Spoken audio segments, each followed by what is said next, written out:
Hello, hi, नमस्कार. मी Swati and welcome back to the channel. आज आपण बघणार आहोत डांगरची भाजी. काही ठिकाणी याला लाल भोपळाही म्हणतात. तुमच्याकडे काय म्हणतात कमेंट करून नक्की सांगा. डांगर स्वच्छ धुवून त्याचे बारीक काप करून घ्यायचे. त्यानंतर लसूण मिरचीची पेस्ट बनवून घेतली आहे. एका कढईमध्ये तेल, मोहरी, जिरं आणि कढीपत्ता घातला.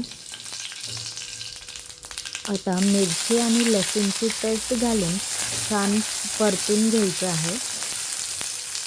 लसूण मिरचीची पेस्ट चांगली परतल्या गेली की त्यामध्ये कट केलेलं डांगर घालायचं आणि डांगरलाही छान परतून घ्यायचं आहे. चवीपुरतं मीठ घातलं आणि मिक्स करून घेतलं आणि 2 ते 3 मिनिट झाकून ठेवायचं आहे. झाकण काढून मिक्स करून घ्यायचं आहे. डांगर शिजण्यासाठी थोडंसं पाणी शिंपडायचं आहे आणि 4 ते 5 मिनिट झाकून ठेवायचं आहे.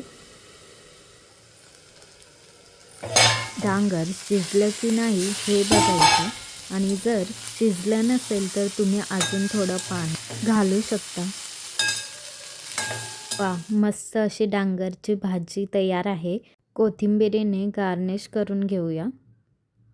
चवीला अप्रतिम लागते. तसंच यामध्ये विटॅमिन ए असतं जे की डोळ्यासाठी खूप फायदेशीर असतं. विटॅमिन सी असतं की जे की इम्युनिटी वाढवतं.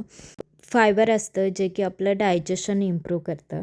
पाण्याचं प्रमाणही जास्त असतं आणि बनवण्यासाठी खूप कमी वेळ लागतो.